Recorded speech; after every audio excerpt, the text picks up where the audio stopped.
કરુણા ટોક્સમાં સૌનું સ્વાગત છે અને હું છું કૌશિક મહેતા.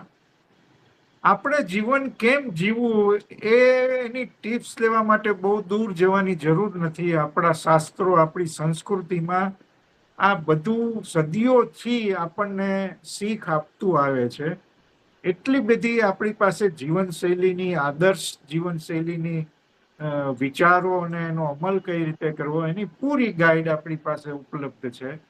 આજે આજ આપણા શાસ્ત્રોના, આપણી સંસ્કૃતિના જે કાંઈ આપણા સૂત્રો છે એની ઉપર દુનિયાએ થપ્પો મારેલો અનેક વસ્તુઓમાં તમે જોઈ શકો છો. એ ચાણક્યના જ્ઞાનથી માંડી અને ગીતાના દર્શન સુધી તમે જાઓ તો બધે હવે એનો સ્વીકાર થઈ રહ્યો છે. આ બહુ મોટી વાત છે.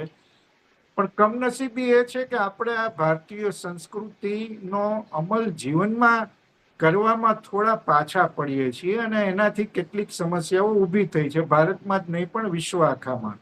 પછી એ પર્યાવરણની હોય, વ્યક્તિમત્તાની હોય કે વિકાસની હોય.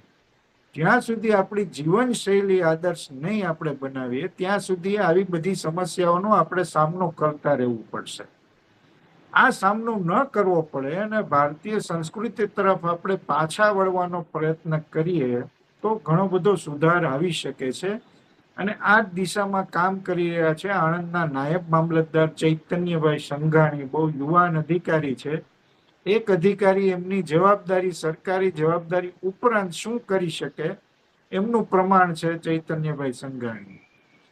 તેઓનો પરિચય આપું તો એમણે બહુ નાની ઉંમરથી ભારતીય સંસ્કૃતિ શાસ્ત્રોનો અભ્યાસ શરૂ કર્યો અને 4 જેટલા પુસ્તકો લખ્યા છે. હિન્દીમાં પણ એનો અનુવાદ થયો છે અને વિવિધ વિષયો, ભારતીય સંસ્કૃતિ શાસ્ત્રો ઉપરના વિવિધ વિષયો ઉપર સતત એ પ્રવચન આપતા આવે છે. જીએસટીવીમાં એમનો સુખની શોધમાં બહુ સરસ મજાનો કાર્યક્રમ આવે છે. સોહમ ટીવીમાં સચ્ચે સુખ કી ઓર, એ પણ એમનો કાર્યક્રમ બહુ લોકપ્રિય થયો. આ ઉપરાંત એ વિવિધ જગ્યાએ પ્રવચનો આપે છે. અત્યારે પણ મુંબઈ ગીતા ઉપર પ્રવચન આપવા આવ્યા છે. અને આણંદ વિદ્યાનગરમાં યુવાનોમાં જે અમુક પ્રકારની લાઈફસ્ટાઈલની ખામીઓ છે એ દૂર કરવાનો પણ એ પ્રયત્ન સતત કરે છે. તો આજે આપણે ભારતીય સંસ્કૃતિ તરફ કઈ રીતે પાછા વળી શકાય એ વિષય આપણે એમની સાથે વાત કરવી છે. ચૈતન્યભાઈ, આપનો ખૂબ ખૂબ આભાર અને કરુણા ટોક્સમાં તમારું સ્વાગત છે. ધન્યવાદ સાહેબ, આપનો આભાર. જી. ચૈતન્યભાઈ, બહુ નાની ઉંમરમાં તમે શાસ્ત્રોનો અભ્યાસ કરી લીધો અને એની ઉપર પ્રવચન આપવાનું શરૂ કર્યું. ધર્મ, આધ્યાત્મ, સંસ્કૃતિ આ વિષયો તમારા રસના છે. આ દિશામાં વળવાનો, કારણ કે સરકારી અધિકારી હોવું, ઘણા બધા સરકારી અધિકારીઓ એવા છે કે જેઓ બીજી બાબતોમાં પારંગત હોય છે, પણ તમે આ તરફ કઈ રીતે વળ્યા, પહેલા એની થોડી વાત કરો. મૂળભૂત સાહેબ, જ્યારથી નાના હતા જી ત્યારથી વાંચનનો ખૂબ શોખ હતો. હાજી.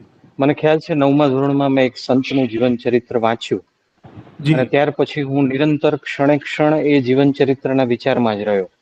અને બરાબર. ત્યાર પછી જે વાંચન યાત્રા ચાલુ થઈ એના પરથી ખ્યાલ આવ્યો કે ખરેખર હું જે દેશમાં જન્મ્યો છું અને જે ધર્મ સંસ્કૃતિ મને પ્રાપ્ત થયા છે એ અનેક જન્મના પુણ્યો પછી પ્રાપ્ત થાય છે.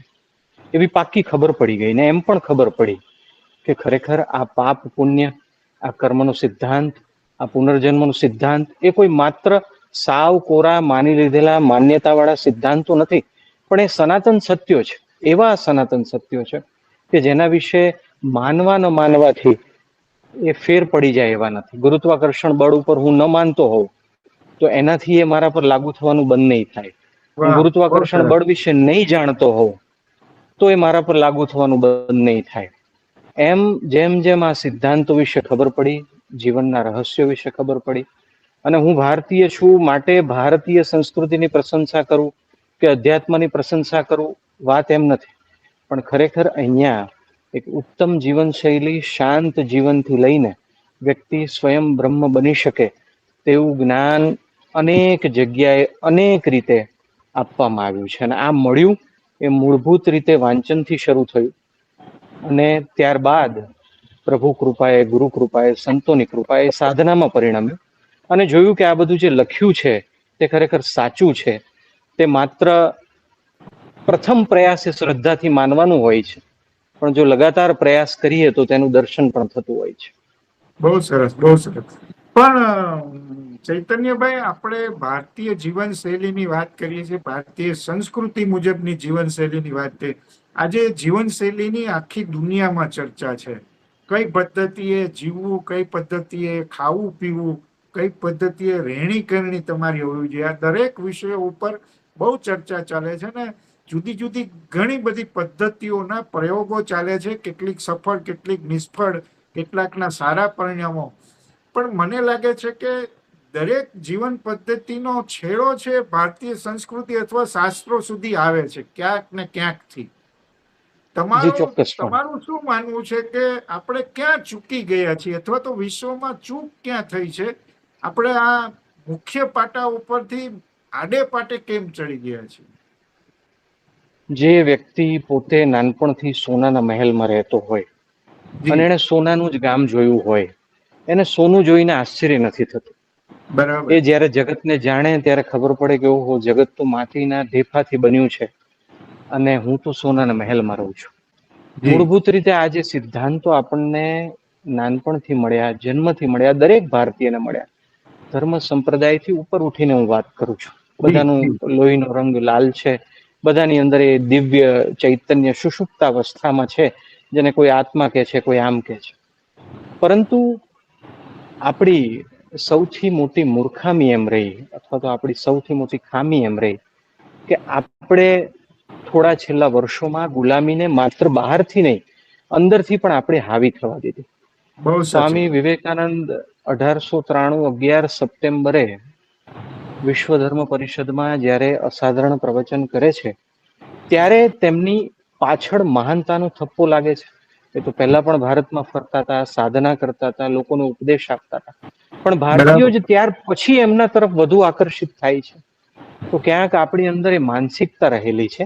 એ માનસિકતા અત્યંત ભૂલ ભરેલી છે. એ માનસિકતા આવી જે પાશ્ચાત્ય લોકોએ આપણામાં અમુક પ્રકારનું શિક્ષણ દાખલ કરવાનો પ્રયત્ન કર્યો તેમાં જ. પરંતુ એ પછી આપણે જાળવી જ રાખ્યું. જ્યાં પાશ્ચાત્ય સંસ્કૃતિના સ્ટીવ જોબ્સ જેવા અબજોપતિઓ આવીને શાંતિની અને સત્યની, હું આ બે વસ્તુ અલગ અલગ કહીશ, જી, શાંતિની અને સત્યની શોધ કરતા હોય, એ લોકો એ શાંતિ અને સત્યના બાળક એવા સુખની શોધ કરવા માટે ભૌતિક વિશ્વમાં અને પાશ્ચાત્ય વિશ્વમાં જાય છે. કારણ કે સોનાની નગરીમાં રહેલા આપણને સોનાનું મહત્વ રહ્યું નથી. નથી. ખાલી થોડું બરાબર. ઊંડે જવાની જરૂર છે, ખાલી એને થોડુંક જોવાની જરૂર છે, તો ખ્યાલ આવે કે ઓહો, આ એટલી બધી અદ્ભુતતાથી ભર્યું છે કે જેના માટે શબ્દો ઓછા પડે. એ આઈન્સ્ટાઈન પણ કહી ગયા, એ સ્ટીવ જોબ્સ પણ કહી ગયા, એ સેંકડો શતાબ્દીઓ પહેલા યુએન સાંગ પણ કહી ગયા, સેંકડો શતાબ્દીઓ પહેલા મેગેસ્થેનિસ પણ કહી ગયા, કે જે બધા બહારથી ભારતમાં આવ્યા હતા, અથવા તો જેમણે બહાર રહીને ભારત વિશે થોડો અભ્યાસ કર્યો. બહુ સાચી વાત, બહુ તમે સુંદર વાત કરી. પણ હું થોડી યુવા પેઢી વિશે વાત કરવા માંગુ છું કે યુવા પેઢી જી ખુલ્લા મનથી જે કાંઈ વસ્તુ છે એને સ્વીકારવાની એની તૈયારી હોય છે.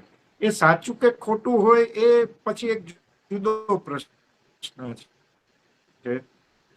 અને યુવા પેઢી મને લાગે છે પાછલી પેઢીઓ કરતા થોડી પ્રામાણિક પણ વધારે છે, એવું પણ ઓબ્ઝર્વેશન થાય છે. પણ ક્યાંક ને ક્યાંક ત્યાં પણ જે દિશામાં જવું જોઈએ આપણું યુવાધન, આપણે કારણ કે સૌથી યુવાન દેશ છે આખા વિશ્વમાં, અને આપણે ત્યાં શક્યતાઓ એટલી બધી વિપુલ છે કે ભારત પાછો વિશ્વગુરુ જોવાનું આપણે સ્વપ્ન પણ જોઈ શકીએ, એવો આપણને હક પણ છે, એવી સ્થિતિ પણ આપણી પાસે છે. તમે યુવાનોમાં પણ આ કામ કરી રહ્યા છો કે એ ભારતીય સંસ્કૃતિના જે ગુણધર્મો છે, જે સૂચનો છે, કે જે શાસ્ત્રની શીખ છે, એ તરફ પાછા વળે. આજે જે ટેકનોલોજીનો બહુ મોટો રોલ દરેકની જિંદગીમાં થયો છે, એના કારણે પણ કેટલીક સમસ્યાઓ ઊભી થઈ છે. તમે આ યુવા પેઢી વિશે શું માનો છો ને તમે જે કામ કરો છો એનું પરિણામ કેવું મળી રહ્યું છે? સાહેબ, મને 2001 થી ભગવાનની અને ગુરુની કૃપાથી એક આદત પડી. ત્યારે તો હું જી, કમાતો નહોતો, વિદ્યાર્થી હતો. એટલે મારી પોકેટ મનીમાંથી અથવા તો મને મળેલા જે એમને ફ્રીમાં પુસ્તકો મળ્યા હોય એ પુસ્તકોમાંથી હું રોજ લોકોને નવા પુસ્તકો આપતો, જે મળતા, યુવાનો બરાબર. મળતા, રિક્ષાવાળા મળતા, બસમાં કોઈ મળતું, આ બધા મળતા. પછી જે લોકોનો સંપર્ક રહ્યો અને જે લોકો પુસ્તકોમાં ઊંડા ઉતર્યા, યુવાનોની જ વાત કરું છું, તેમનું જી જીવન જી. બદલાયું. વાહ. હું એક ખાતાનું નામ નહીં આપું, એક વિભાગમાં મને ઘણા વર્ષો પછી એક મારા મિત્ર મળ્યા. મને તાત્કાલિક ખબર ના પડી કે આ ભાઈ કોણ છે. મને એમ થયું કે વર્ષો પહેલા મળેલા. એમણે મને એમ કીધું કે ચૈતન્યભાઈ, આપણે બંને જયારે ભણતા હતા ત્યારે 2007 કે 2008માં તમે મને સ્વામીજીનું પુસ્તક આપેલું. પછી તમને વાહ. ટીવી પર જોયા એટલે મને સ્ટ્રાઇક થઈ કે આ તમે જ છો. અને એ તમે પુસ્તક આપ્યું પછી ધીરે ધીરે હું હજી પણ ભલે એટલું નથી વાંચતો, પણ આ વાંચવાની આદત રાખું છું. યુવાનો સુધી સત્ય પહોંચતું નથી. યુવાનો સુધી સત્ય પહોંચવાડવાની પદ્ધતિ બદલવાની જરૂર છે. યુવાનોને વાહ. મોટે ભાગે એમ લાગે છે કે ધર્મ એટલે ત્યાગ, ધર્મ એટલે દુઃખ, ધર્મ એટલે કઠણાઈ. યુવાનોને ખબર નથી, ધર્મ એટલે એક એવો ત્યાગ કે તમે 2 સાવરણી છોડી, 20-20 રૂપિયાની 2 સાવરણી છોડીને 500-500 કરોડના 2 હીરાને પામો તો સાવરણીનો ત્યાગ કર્યો ન કહેવાય. પરંતુ વાહ. યુવાનોને એની ભાષામાં સમજાવવામાં આવતું નથી. મારો પોતાનો અનુભવ છે કે જ્યારે યુવાનોને એ સમજે એ રીતે સમજાવવામાં આવે છે, ત્યારે એ લોકોને એ વાત પકડમાં આવે છે, તે બાબતે આગળ વધવાનો પ્રયત્ન કરે છે. અને સાથે બીજી જરૂર એ પણ છે કે તેમને નિરંતર થોડો ધક્કો મારવામાં આવે. આ થોડી બરાબર. ચિનગારી આજુબાજુના ભેજવાળા વાતાવરણથી એવી સુકાઈ જાય છે કે એકાદ વખત ઝડપે ને તો એને વળી પાછું કરવું પડે છે. અને સાહેબ, જી. થોડોક ઝડપથી પણ થોડોક લાંબો આપને જવાબ આપું. હું એક એવા અદ્ભુત કિસ્સાની વાત કરું જેને ભારતના લોકો જાણતા નથી. હું જગ્યાએ જગ્યાએ એને કહેવાનો પ્રયત્ન કરું છું. આવા અનેક જી. કિસ્સાને લગભગ 103-4 વર્ષ પહેલાની વાત છે. 1920ની આસપાસની ઘટના છે. બહુ ટૂંકમાં કહું છું કે એક અંગ્રેજ મહિલાને પોતાના બ્રિટિશર હોવાનું બહુ ઘમંડ હતું. ભારતમાં આવ્યા એમ માનતા હતા કે ભારત તો ગુલામ રહેવા જ સર્જાયું છે અને અંગ્રેજો જ તેના પર આધિપત્ય રહેવા માટે સર્જાયા છે, કારણ કે એની સંસ્કૃતિ મહાન છે. એમ કરતા કરતા બરાબર. એ ભારત ફરતા હતા. ટ્રેનમાં એક વખત લગભગ 30 વર્ષની આસપાસનો એક યુવાન જોયો જે અત્યંત તેજસ્વી હતો, જે એમના દેશ બ્રિટનનો હતો ને ભગવા વસ્ત્ર પહેરીને ટ્રેનમાં નીચે બેઠો હતો. એટલે મહિલાથી રહેવાયું નહીં. મહિલાને એમ થયું મારી સંસ્કૃતિ આટલી મહાન છે, આ ભારત ગુલામ દેશ છે, અને મારા જ દેશનો આટલો તેજસ્વી યુવાન અહીંયા કેમ ભગવા વસ્ત્રો પહેરીને બેઠો છે? ખીજાણી. એને એમ કીધું કે મને એમ લાગે છે કે ભાઈ તું બરાબર ભણ્યો નથી, નહીતર તો તને બધી ખબર પડે તું અહીંયા ભગવા વસ્ત્રો ધારણ કરીને ન બેઠો. એ યુવાને બહુ વિનમ્રતાથી જવાબ આપ્યો ઘણા સમયે, મેડમ, આદરણીય મેડમ, હું કેમ્બ્રિજ યુનિવર્સિટીમાં ભણ્યો છું. આ 103-4 વર્ષ પહેલાની વાત છે. બરાબર. એટલે મેડમ થી રહેવાયું નહીં. તમે ભણ્યા પણ ગણ્યા નહીં ને તમને દેશપ્રેમ નથી. જો તમને દેશપ્રેમ હોત તો તમે ભારત દેશમાં ભગવા વસ્ત્રો ધારણ કરીને ન બેસો. એટલે બહુ કીધું એટલે ફરીથી યુવાને વિનમ્રતાથી જવાબ આપ્યો કે મેડમ, હું પ્રથમ વિશ્વયુદ્ધમાં આપણા દેશ બ્રિટન વટી ફાઇટર પાયલટ તરીકે લડ્યો છું. વાહ. એટલે મહિલાના આશ્ચર્યનો પાર ન રહ્યો. કેમ્બ્રિજ યુનિવર્સિટીમાં ભણ્યો છે, ફાઇટર પાયલટ તરીકે લડ્યો છે. અત્યારે પણ જો કોઈ એમ કે એની પાસે આ પ્રકારની પાત્રતાઓ છે તો એ આપણા માટે અત્યારે પણ ખૂબ મોટી વાત છે.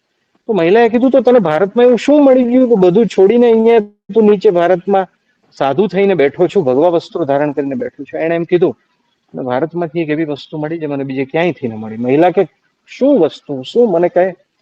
એમણે એમ કીધું, યુવાને એમ કીધું કે મને ભારતમાંથી શ્રી કૃષ્ણ મળ્યા, જે વાહ. મને બીજે ક્યાંયથી ન મળ્યા. મને અધ્યાત્મનું જ્ઞાન મળ્યું, એ બીજે ક્યાંયથી ન મળ્યું. યુવાનોને આ મળે, સારી રીતે મળે તો એ ગ્રહણ કરવા તૈયાર છે.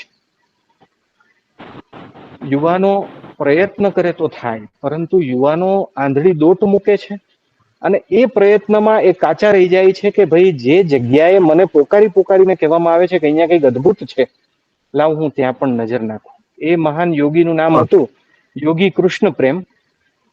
જીવનભર બરાબર. એ ભારતમાં રહ્યા અને ઉત્તમ રીતે આરાધના કરી અને ઉત્તમ આધ્યાત્મિક લેવલ સુધી પહોંચ્યા. આવા તો સેંકડો જાણ્યા અજાણ્યા લોકો છે. આ ઉદાહરણ અહીં એટલા બરાબર. માટે કે વાંચનથી પરિસ્થિતિ બદલાઈ છે, અનેક સારા પરિણામ મળ્યા છે. ત્રીજું કે સમાજ આ બધી વસ્તુઓને સપોર્ટ નથી કરતો, એમના માટે આ બધી અન્ય પ્રવૃત્તિઓ છે, અમુક જ લોકો સપોર્ટ કરે છે. ચોથું, મા બાપને એવું લાગે છે કે યુવાનો જો થોડાક આધ્યાત્મિક બનશે ને તો બાવા બની જશે. કેટલા બધા યુવાનો છે, મને ખ્યાલ છે કે એના ઘરેથી એમ કે અરે ભાઈ તું જોજે આ બધું બહુ વાંચતો. અરે વાંચે છે એને કારણે તે તમારી સાથે વિનય અને વિનમ્રતાથી રહી શકે છે. બરાબર. બહુ પણ સાચી વાત. નહીં, આ બધી મૂળભૂત ભૂલો થાય છે આપણે. જી જી, બહુ તમે સાચી વાત કરી. મને બહુ ગમ્યું કે તમે 10,000 થી વધારે પુસ્તકો યુવાનોમાં વહેંચ્યા છે.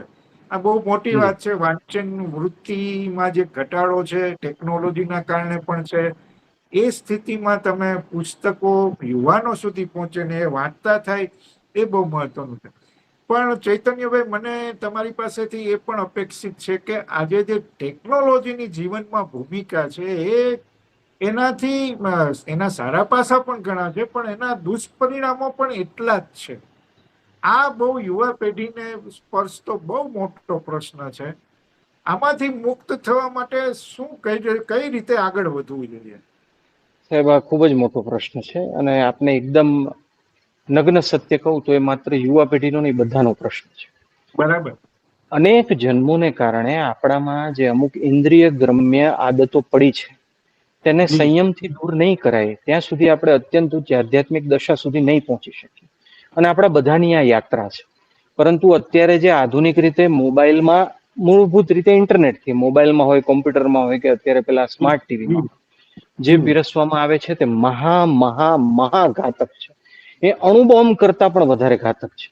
અત્યારે બરાબર. યોગાનું યોગ આપણે વાતચીત થઈ રહી છે સાહેબ, આપના જેવા વિદ્વાન સાથે મને તક મળી ત્યારે જ હમણાં આ બંગાળમાં અત્યંત હૃદયદ્રાવક ઘટના બની છે. ઘટના બની. એટલું બધું દુઃખ થાય છે, રૂવાડા ઊભા થઈ જાય છે આંખોમાંથી, જાણે કે અશ્રુ નહીં પણ લાલ લોહી ટપકે છે. ને એના મૂળમાં અનેક કારણો છે, એમાં ના નથી, પણ એના મૂળમાં છે કે અશ્લીલ કન્ટેન્ટ અત્યારે બધાને ખૂબ સરળતાથી ઉપલબ્ધ છે.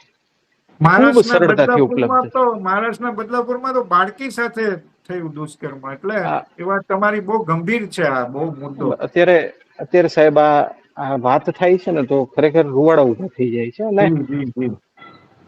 આ એટલા મોટા રાક્ષસનું સ્વરૂપ ધારણ કરી ચૂકી છે કે એને નિયમથી, કાયદાથી અનેક રીતે દબાવવાની જરૂર છે.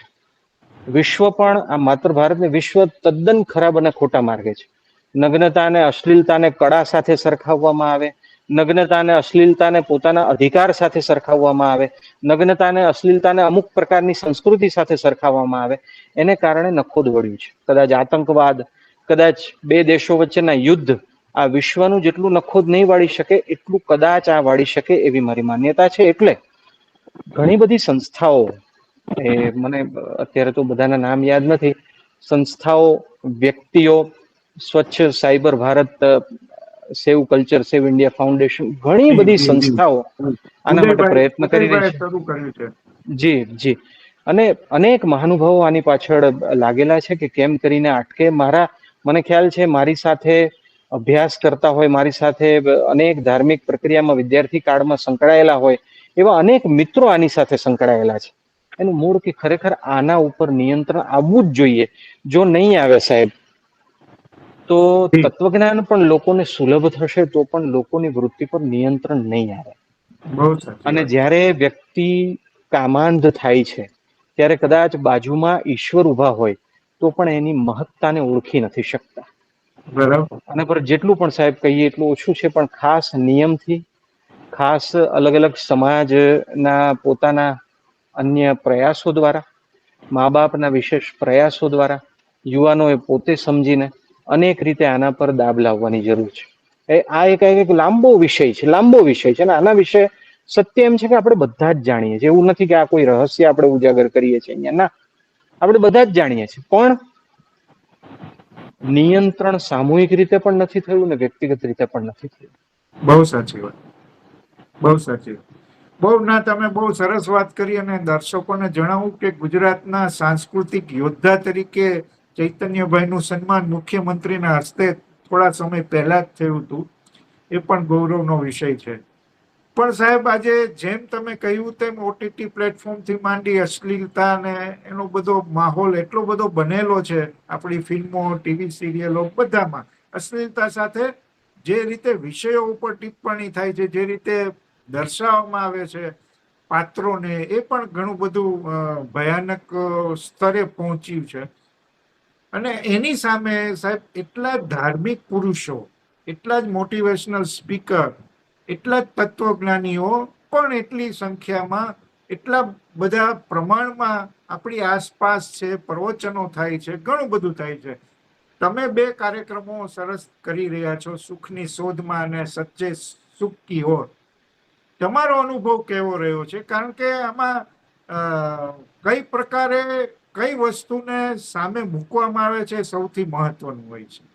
જી સાહેબ, સુખની શોધના કાર્યક્રમની વાત કરું, એમાં હું એમને ગણતરી કરું છું તો આજ દિન સુધીમાં લગભગ 1100 જેટલા એપિસોડ થઈ ગયા છે. ઓહો, વાહ વાહ. અને એમાં પરમાત્માની કૃપાથી ને ગુરુની કૃપાથી હું ફરીથી કહીશ કે મારામાં જે કંઈ પણ સારું છે એ બેની કૃપા જ છે. બાકી હું તો અત્યંત સામાન્ય વ્યક્તિ છું. પણ જે કંઈ પણ ખીલ્યું એમની કૃપાથી ખીલ્યું, કે આપે જે એવોર્ડની વાત કરી એ પણ માત્ર એમની કૃપા છે, જેને કારણે આ થઈ શક્યું છે. મૂળભૂત સાહેબ, સુખની શોધમાં 1100 જેટલા વિષય પર વાત થઈ. આખા ગુજરાતમાં, મહારાષ્ટ્રના અમુક ભાગોમાં પણ એ રોજ કાર્યક્રમ આવે છે.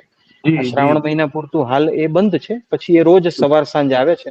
મને અનેક લોકો, અજાણ્યા લોકો મળે છે, ક્યાંક મળી જાય તો કે તમે પેલા ટીવી પર આવો છો ને, અમે સાંભળીએ છીએ, અમને ખૂબ સારું લાગે છે, અમારું એનાથી જીવન ઘડતર થાય છે. અને તમે એમાં જે ઉદાહરણ આપો છો એ ઉદાહરણ અમને ગળે ઉતરી જાય છે. એમાં સાહેબ મારો પ્રયત્ન એવો હોય છે કે હું જયારે વાત કરતો હોઉં ત્યારે એ લોકોને કંઈ પણ એવું ના લાગે કે ભાઈ આ પર્ટિક્યુલર ધર્મમાંથી કે આ પર્ટિક્યુલર સંપ્રદાયમાંથી આવ્યા છે. કારણ કે મૂળભૂત બધા ધર્મનો સંપ્રદાયની મૂળભૂત વાત જે સદગુણોને વિકસાવવાની છે, કરુણા, નિસ્વાર્થતા, સંયમ, સમતા, ભાતૃત્વ ભાવ, શાંતિ, દયા બધાને વિકસાવવાની છે, એને કેન્દ્રમાં રાખીને વાત કરીએ છીએ તો એના અદ્ભુત પરિણામ આવે છે સાહેબ, ખૂબ સારા પરિણામ આવે છે. પણ મૂળભૂત સાહેબ એના જેવું છે કે દર્દીઓ ઘણા છે અને ડોક્ટર એટલા દર્દીઓને પહોંચી વળે એવું નથી. બીજું કે સાહેબ, દર્દીઓને દવા 1-2 વાર સારી લાગે એટલે લઈ લે, પણ દવાનો કોર્સ પૂરો કરતા નથી. એમ બરાબર છે. થોડુંક અધ્યાત્મ સારું લાગે પણ લોકો એની નિરંતરતા જાળવતા નથી. અને ત્રીજું કે હંમેશા વ્યક્તિ જેમ રોગ મટે એના માટે પણ શોર્ટકટ શોધવાનો પ્રયત્ન કરતો હોય છે, એમ વ્યક્તિ આ કંઈક ભગવાન માટે પણ ક્યારેક ક્યારેક શોર્ટકટ શોધવાનો પ્રયત્ન કરે છે ને ભગવાનનો કોન્સેપ્ટ એના ધ્યાનમાં નથી. સાહેબ, એક વાત કહું, થોડુંક વિષયને ડાયવર્ટ કરીને, કે આ તમે જે વાત કરી ને કે આ બધા કે અશ્લીલ કન્ટેન્ટની આપણે બધા વાત કરીએ, એના પર તો નિયંત્રણની ખૂબ આવશ્યકતા છે જ. પરંતુ સાહેબ, સાથે સાથે લોકોને એમ પણ ખ્યાલ આવે કે ન્યૂટનની ગતિનો 3જો નિયમ છે, આઘાત અને પ્રત્યાઘાત વિરુદ્ધ દિશાના સમાન બળના છે. કોઈ પણ નિયમ ભૌતિકી પહેલા તો સૂક્ષ્મ જગતમાં હોય, સૂક્ષ્મ જગતમાં આ જ નિયમ લાગુ પડે છે. બરાબર. મારાથી કોઈ ભૂલ થઈ હોય તો હું ડરીને પ્રભુની ક્ષમા માંગુ, પ્રભુ આવો વિચાર આવ્યો, આપે કહ્યું તો એના કરતા તો પ્રભુ આ વિચાર અયોગ્ય છે, હું ક્ષમા માંગુ છું, કારણ કે મને ખ્યાલ છે પ્રભુ કે હું જો ક્ષમા નહીં માંગુ તો મારા ભાવ, મારા વિચાર અને મારા કર્તૃત્વનો મને બદલો મળશે, કે જે અત્યંત ભયાનક અને દુઃખકારક હશે. સ્વર્ગ અને નર્ક કલ્પના છે એટલું માત્ર કહેવામાં લોકોએ આખા કર્મના સિદ્ધાંતને કાલ્પનિક ગણી લીધો. જો ન્યૂટનની ગતિનો 3જો નિયમ સાચો હોય તો આ પણ સાચું જ છે. અમારા પરમ કૃપાળુ ગુરુદેવ શ્રીમદ રાજચંદ્ર 7 વર્ષના હતા ત્યારે તેમને 900 પૂર્વ ભવોનું જ્ઞાન થયું. એમણે જોયું કે કર્મ પ્રમાણે એમણે અનેક જગ્યાએ ગતિ કરી. તો આ જે સનાતન સત્યો છે તેને લોકો તમામ પ્રકારના ધર્મ સંપ્રદાય લિંગના વાળા વગર માનતા થાય, અને કદાચ કોકને એમ લાગે કે હું દુષ્કૃત્ય કરીશ, કોઈનાથી છુપાવી દઈશ, આજીવન કોઈને ખબર નહીં પડે, મને સજા નહીં થાય, કોર્ટ કેસ થશે તો બહુ લાંબો ચાલશે, એને એટલું તો ભાન રહેવું જોઈએ કે કુદરતથી કોઈ બચી શકતું નથી. કુદરતની અદાલતમાં બધાને આજે નહીં તો કાલે તેનો ભાગ ભજવવો પડે છે, તેને જે મળે છે તે સ્વીકારવું જ પડે છે. આટલું જો લોકોના મનમાં કર્મનો સિદ્ધાંત દ્રઢ થઈ જાય ને, અને જે સાચો છે, એવું નથી કે ભાઈ લોકોને શિસ્તમાં રાખવા માટે આપણે ઉભો કર્યો છે, જો દ્રઢ થઈ જાય તો ઘણું મોટું પરિવર્તન આવી શકે એમ છે. ને સુખની શોધ અને સચ્ચે સુખ કી ઓર આ બધા જે કાર્યક્રમો કે જે હું બીજે પ્રવચન આપું છું એને કારણે મને ઘણા સારા પરિણામ આવ્યા છે, મળ્યા છે. પણ હું એમ કહીશ કે એટલું પૂરતું નથી, કારણ કે કરવા માટે તો આખું વિશ્વ છે. અને આ બધું જે કંઈ પણ કાર્યક્રમ થાય છે, કરીએ છીએ, તેના પાછળ મૂળભૂત ભાવના એમ છે કે લોકો ભારતીય સંસ્કૃતિના શ્રીમદ રાજચંદ્ર, સ્વામી વિવેકાનંદ, મહાત્મા ગાંધી, શ્રી અરવિંદ, રમણ મહર્ષિ જેવા અનેક મહાનુભાવોને જાણે, તેનું જીવન ચરિત્ર વાંચે અને પોતાના જીવનમાં પણ એ દિવ્યતાને પ્રાપ્ત કરે. અને આ તો સાહેબ એવું છે કે આમાં જે અન્ય આપણે પ્રોબ્લેમ ગણીએ છીએ એ પ્રોબ્લેમ તો બાય પ્રોડક્ટની જેમ દૂર થઈ જશે, અને એ લોકોને એવડી મોટી પ્રોડક્ટ મળશે કે જેની કલ્પના ન કરી હોય. જી જી, બહુ સરસ. આખરમાં મને પૂછવું છે કે આજે તમારી આસપાસનું વાતાવરણ બહુ પ્રફુલ્લિત હોય એવું નથી. આ ખાલી પર્યાવરણની વાત નથી, ઓવરઓલ આપણે સમગ્ર વાતાવરણની વાત કરીએ તો એટલી બધી નિરાશાનું વાતાવરણ છે, એવી બધી ઘટનાઓ બને છે કે તમે તમે ડિપ્રેસ થઈ જાઓ કે આ દેશમાં શું થઈ રહ્યું છે, વિશ્વમાં શું થઈ રહ્યું છે, આટલા યુદ્ધો ચાલી રહ્યા છે. એક નિરાશા માણસમાં આવે છે અને જે અંદરની ઉર્જા છે એ ક્યાંક અટકી જાય છે. આ જે નિરાશાના વાતાવરણમાં આશાનું કિરણ આપણે આપવું જોઈએ, એ આજની સૌથી મોટી જરૂરિયાત છે. તમારું શું માનવું છે ને એનો શું ઉપાય છે? સાહેબ, હું હંમેશાથી જે કહેતો આવ્યો છું ને અનુભવતો આવ્યો છું, બસ લોકો સારું વાંચન શરૂ કરે, જી જી એનાથી આખા સમાજમાં ખૂબ પરિવર્તન આવશે. મને ખ્યાલ છે માનનીય વડાપ્રધાન નરેન્દ્ર મોદી સાહેબે, અમે જયારે વિદ્યાર્થી હતા ત્યારે વાંચે ગુજરાત અભિયાન શરૂ વાંચે કર્યું. ઘણા ગુજરાત, બધા લોકો બરાબર. એનાથી પ્રભાવિત થયા. અત્યારે તો આ મોબાઈલ જેવા માધ્યમો છે, પુસ્તકો સાંભળી શકાય છે, ઓડિયો જી વિડીયોમાં એને જોઈ શકાય છે, ઓડિયો જી વિડીયોની ઇફેક્ટ લાંબા ગાળા સુધી રહે છે. પણ એ તરફ બસ બે ડગલા ભરવામાં આવે. હું એમ કહીશ કે સાહેબ, એક વ્યક્તિએ મને એમ કીધું કે આ અશ્લીલ કન્ટેન્ટ વધી ગયું છે એટલે આવા કિસ્સાઓ બને છે. ત્યારે મેં એમને એક વાત કરી. મેં એમને એમ કીધું કે માની લો કે 200 વર્ષ પહેલા તો આવું કન્ટેન્ટ હતું નહીં, ત્યારે પણ આવો કિસ્સો બનતો, બરાબર. ઓછા પ્રમાણમાં બનતો. એ કિસ્સો બહુ ઉજાગર ન થતો, આપણા સુધી ના આવ્યો હોય. કારણ કે એક તો માણસમાં મૂળભૂત વૃત્તિ એવી છે, અને આ જગતનું સ્વરૂપ એવું છે કે જો તમે પોઝિટિવિટીના સંપર્કમાં નહીં રહો તો આપોઆપ નેગેટિવિટી તમારી આસપાસ હશે જ. બહુ એના માટે સાચી વાત. સારું વાંચન, સારા મેળવડા, સારા પ્રવચનો, ધર્મ અને અધ્યાત્મની વાતને વિજ્ઞાનથી સમજાવવી. હવે જેમ કે મારો એક વિડીયો છે, એમાં મેં ભગવદ્ ગીતા અને અધ્યાત્મની વિજ્ઞાનની વાત કરી છે. એટલા બધા લોકોએ એમ કીધું કે આટલું બધું અધ્યાત્મ વિજ્ઞાનમય છે, અમને ખબર જ નહોતી.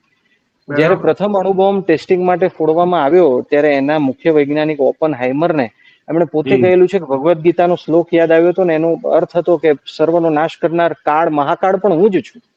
ત્યારે બરાબર. વ્યક્તિને ખ્યાલ આવે છે કે ઓહો, વિશ્વનો બુદ્ધિશાળી વ્યક્તિ પણ એની સાથે જોડાયેલો છે, વિશ્વનો મોટો ખોજ કરતા વ્યક્તિ પણ એની સાથે જોડાયેલો છે, વિશ્વનો બહુ પૈસાદાર વ્યક્તિ પણ એની સાથે જોડાયેલો છે. તો મારે પૈસાદાર થવું છે, મારે બુદ્ધિશાળી થવું છે, મારે પ્રસિદ્ધ થવું છે, પણ જેને એ મળી ગયું છે એ પણ વધુ સુખની શોધમાં આ ધર્મ તત્વ તરફ, આ અધ્યાત્મ તત્વ તરફ, આ વાંચન તરફ આવે છે. તો મારે પણ પહેલેથી એ તરફ જવું જોઈએ. મૂળભૂત રીતે સમજણનો બદલાવ, મૂળભૂત રીતે સમાજ એક થઈને આ વસ્તુ ઉપર ફોકસ કરે. અને સાહેબ બીજું કે ઘણા સમાચાર માધ્યમો ઘણું સારું કામ કરે છે, પણ મારા જેવા એક સામાન્ય માણસનું અવલોકન એવું છે સાહેબ કે આપણી મૂળભૂત વૃત્તિ નેગેટિવ બાજુને જોવાની છે. જી તમે જી કોઈ મારા મિત્રને હું કહીશ કે ભાઈ 15 મિનિટ ઉભો રહે, મારે અત્યંત અર્જન્ટ સારું કામ છે, સેવાનું કામ છે, તો એમ કહેશે કે મારે તાત્કાલિક ઓફિસ પહોંચવાનું છે, નહીં ઉભું રહેવાય. હવે એ જ મિત્ર રસ્તામાં કોઈ બે જણા, બે ગ્રુપ ઝઘડતા હશે ને તો એને જોવા માટે 10 મિનિટ ઉભા રહેશે. હવે બહુ સાચી વાત. આ વિચિત્ર કુતૂહલ વૃત્તિ છે, એને નેગેટિવની જગ્યાએ પોઝિટિવ બાજુ વાળી. હવે લોકોની આવી કુતૂહલ વૃત્તિ છે એટલે સમાચાર માધ્યમોમાં પણ એ રિફ્લેક્ટ થાય છે. બહુ પણ જેમ સાચી વાત. જેમ એને વધુ ને વધુ પોઝિટિવ ઘણું બધું છે સાહેબ. આપણી આસપાસ અસંખ્ય વસ્તુ પોઝિટિવ છે, કારણ કે આપણે બનેલા જ પરમાત્મા તત્વમાંથી છીએ. પરંતુ એનો પ્રચાર પ્રસાર જોઈએ તેટલો નથી થતો. એટલે માધ્યમોનો ઉપયોગ સારી બાબતોનો પ્રચાર પ્રસાર કરવા માટે રાખીએ તો ઘણું મોટું પરિવર્તન આવે એવું છે. બહુ માધ્યમોના ઉપયોગ સાચી. દ્વારા જ ઈશ્વર અને મનુષ્ય વચ્ચે એક નવું માધ્યમ સ્થાપિત કરી શકાય છે. આમ સાહેબ વાહ. કહેવા માટે ઘણું છે, પણ હું બને એટલા ટૂંકમાં આપને જવાબ આપું છું. ના ના, બહુ સરસ તમે વાત કરી. કારણ કે આજે દરેક માણસ આદિ વ્યાધિ ઉપાધિથી ઘેરાયેલો છે, અને આદિ વ્યાધિ ઉપાધિ એણે જ ઊભી કરેલી છે. એમાંથી આપણે માર્ગ શોધવાનો છે. નિરાશ જી થવાની જરૂર નથી, એટલું બધું હજી બગડ્યું નથી. જી તમે જેમ સાહેબ, કહ્યું એક કે તમારી જી જી જી, બોલો બોલો. માફ કરજો સાહેબ, મને ખાસ વાત યાદ આવી.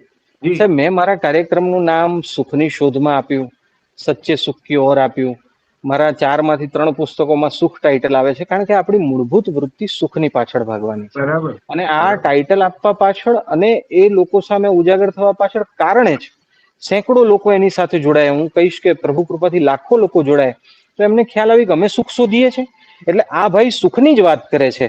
અને આ સાંભળતા સાંભળતા અમને એમ થાય છે કે સાચું સુખ, મોટું સુખ, અસાધારણ સુખ, ક્યારેય ન જાય તેવું સુખ અને સતત ભલું કરનારું સુખ તો અધ્યાત્મમાં જ છે.